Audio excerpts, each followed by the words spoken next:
Tal y como vos lo decís, sí, creo absolutamente que Jesucristo resucitó de los muertos. Ahora, cuando hablamos de cuestiones históricas, cuando hablamos de la construcción de hipótesis en cuanto al tema de la historia, ¿no? Tratar de averiguar qué es lo que ocurrió en el pasado, tenemos que mencionar algo. Que cuando decimos de que algo ocurrió en el pasado, es por causa de que hemos construido una hipótesis lo suficientemente fuerte para considerar que es cierta, aun cuando el conocimiento histórico no te dé conocimiento absoluto de los hechos en la historia. ¿Se entiende?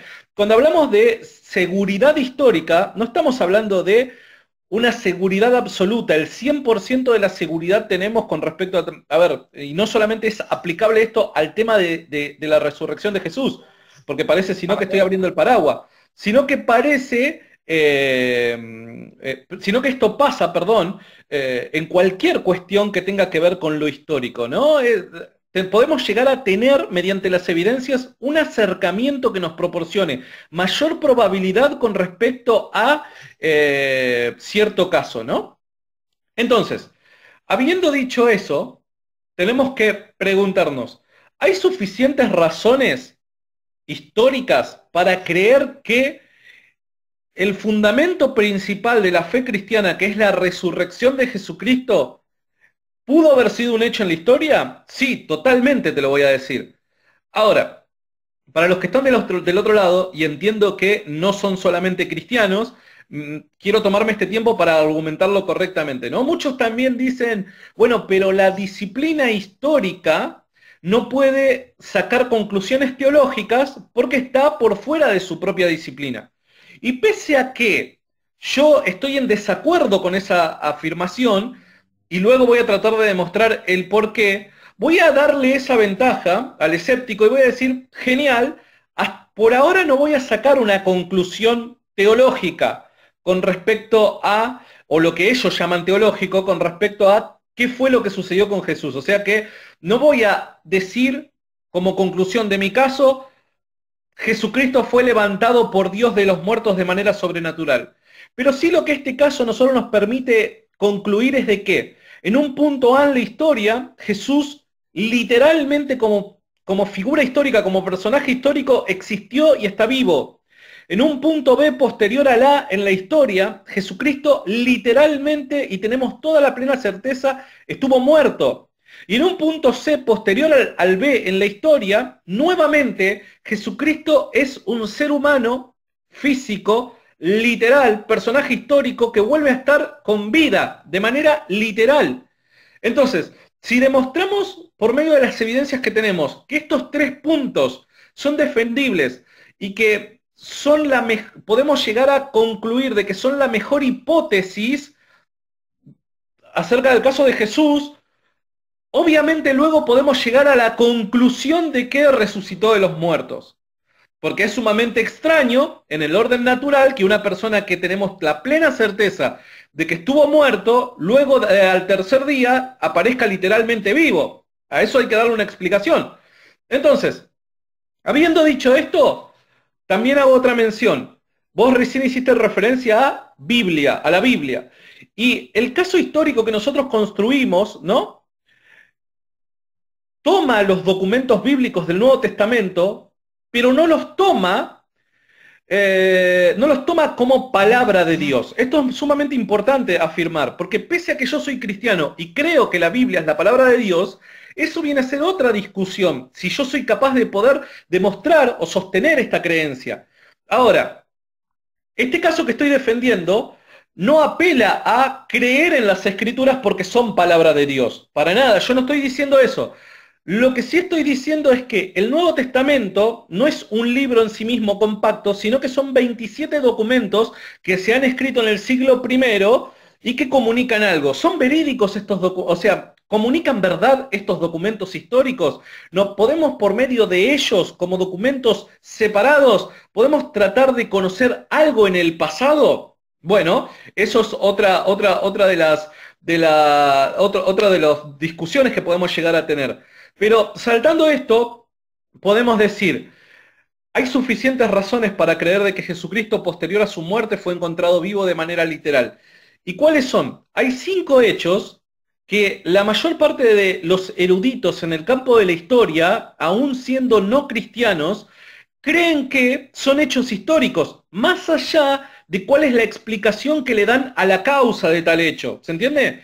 ¿Cuáles son estos 5 hechos? Bueno, primero, que Jesús murió por crucifixión.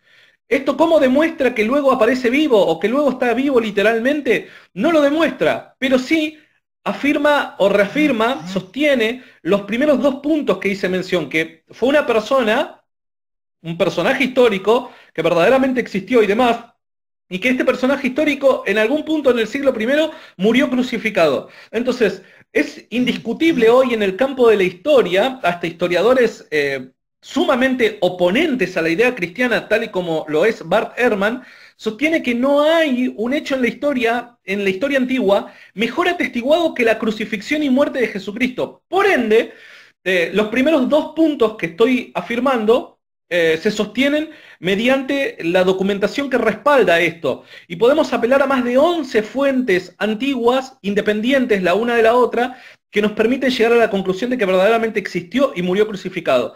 Ahora, ¿cómo afirmamos el punto C? Que Jesucristo, luego de su muerte, al tercer día aparece literalmente vivo. Bueno, los otros 4 hechos, ¿cuáles son estos otros 4 hechos? La tumba estaba vacía. La tumba estaba vacía. El segundo de los 4 hechos restantes. Los discípulos creyeron verdaderamente haber visto a Jesucristo resucitado. Por ende, ellos cambiaron radicalmente su forma su cosmovisión, su forma de concebir la realidad y a Dios mismo, y cuáles eran los mandamientos de Dios para con ellos. Y también tenemos que tener en cuenta de que eran personas de más de 1500 años de tradición religiosa.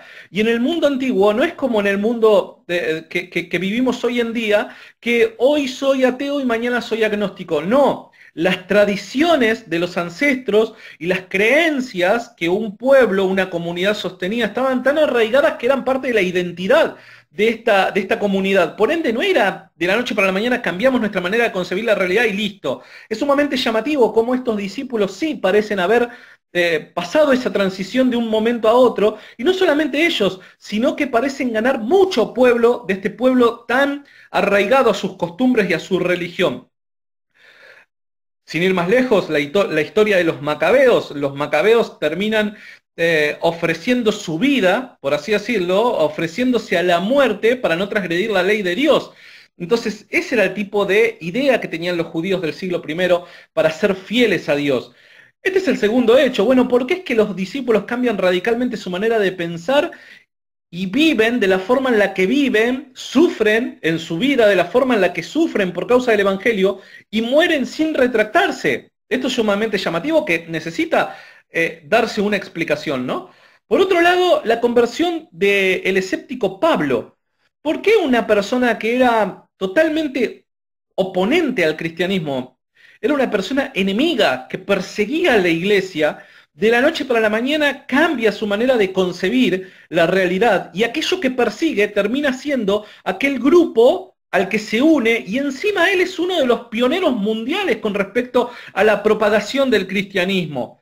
Es más, él termina sufriendo y muriendo de una forma que si fuese falso lo que estaba proponiendo, hubiera sido innecesario. Imagínate Pablo, a ver, Pablo, una persona destacada, una persona que hacía carrera dentro del judaísmo, una persona que, según los documentos que tenemos, el Sanedrín, aquella institución gubernamental, la más poderosa en aquel entonces para el pueblo judío, lo tenía en estima porque tenía una cierta relación cercana con él. ¿Por qué es que cambia y deja eso y, según sus propias palabras en el libro de Gálatas, dice, lo tengo todo por basura? O sea, esas cosas que hoy muchos de nosotros muchas veces los persiguen, ¿no? El reconocimiento, la fama, esto, que lo otro. Él lo deja todo a un costado para ser perseguido por causa de esta causa. Es sumamente llamativo.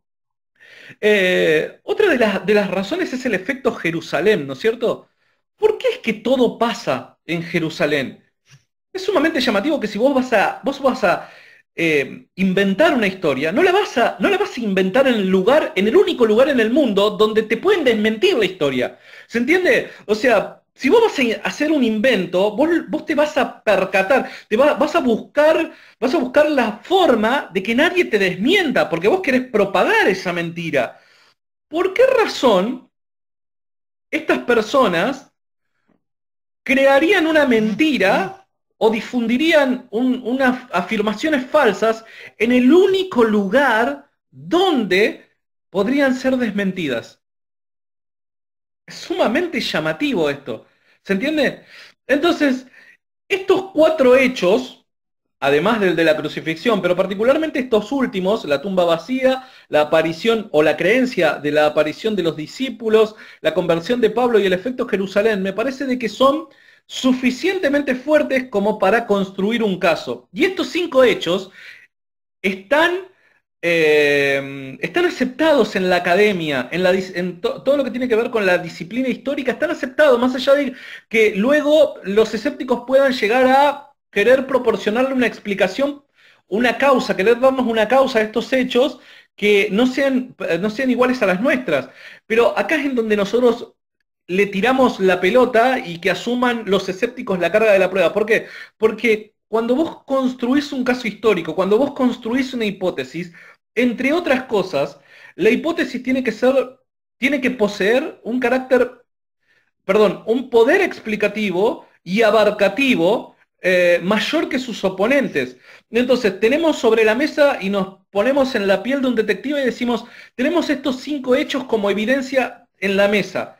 ¿Cuál es la explicación que armoniza con estos cinco hechos y que es lo suficientemente fuerte y es menos ad hoc que sus oponentes? Bueno, se han difundido un montón de explicaciones o se han tratado de proporcionar un montón de explicaciones para evitar la apelación a la resurrección, pero ninguna es coherente, ninguna tiene poder, y me parece de que hasta el día de hoy la explicación de la resurrección es aquella que mejor explica estos hechos y que más se apega a la realidad.